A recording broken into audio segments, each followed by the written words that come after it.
तो आज हम करेंगे कक्षा 9 का पृष्ठीय क्षेत्रफल और आयतन। तो कक्षा 9वीं एक्सरसाइज 11.1 और हमारे आगे एक क्वेश्चन है। एक शंकु के आधार का व्यास 10.5 सेंटीमीटर है।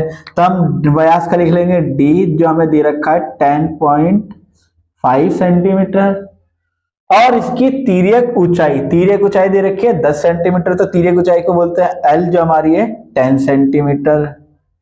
दोनों यूनिट लिख लेते हैं। इसका वक्र पृष्ठीय क्षेत्रफल ज्ञात करना है। तो एक शंकु है, इसका ये h है मतलब हाइट, ये l है मतलब तिर्यक ऊंचाई, और ये जो इसका ये पूरा व्यास मतलब डायमीटर है।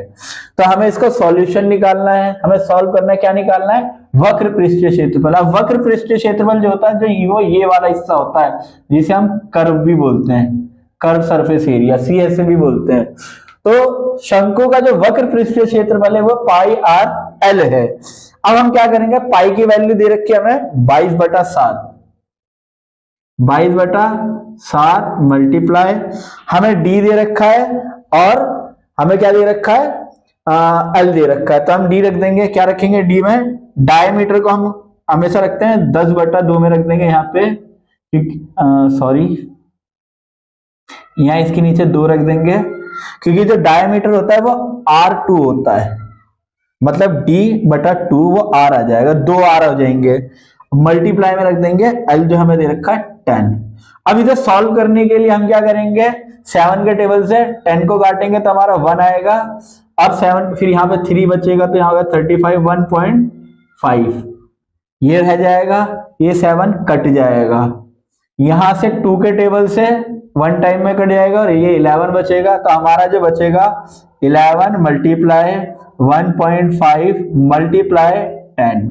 अब जब हम 10 से मल्टीप्लाई करेंगे तो ये हो जाएगा 11 मल्टीप्लाई 15, और जब हम इन्हें आपस में मल्टीप्लाई करेंगे तो हमारा आंसर आएगा 165 सेंटीमीटर, और यही हमारा आंसर होगा। जो प्रश्न 2 में हमसे पूछा गया, एक शंकु का कुल पृष्ठीय क्षेत्रफल ज्ञात कीजिए जिसकी तिर्यक ऊंचाई 21 मीटर है और आधार व्यास 24 मीटर है। तो हमें शंकु का पूरा टोटल सरफेस एरिया पूछा गया, और हमने यहाँ पे एक डायग्राम बना दिया कि 21 सेंटीमीटर इसकी तिर्यक ऊंचाई है और इसका जो डायमीटर है वो 24 मीटर है। तो हम जब डायमीटर को आधा करेंगे तो वो रेडियस बन जाएगा। तो शंकु का कुल पृष्ठीय क्षेत्रफल का जो रूल है पाई आर ब्रैकेट में R+L है। तो हम रूल के हिसाब से रख देंगे 22/7 मल्टीप्लाई, जब हम आधा करेंगे तो ये 12 हो जाएगा, फिर ब्रैकेट में 12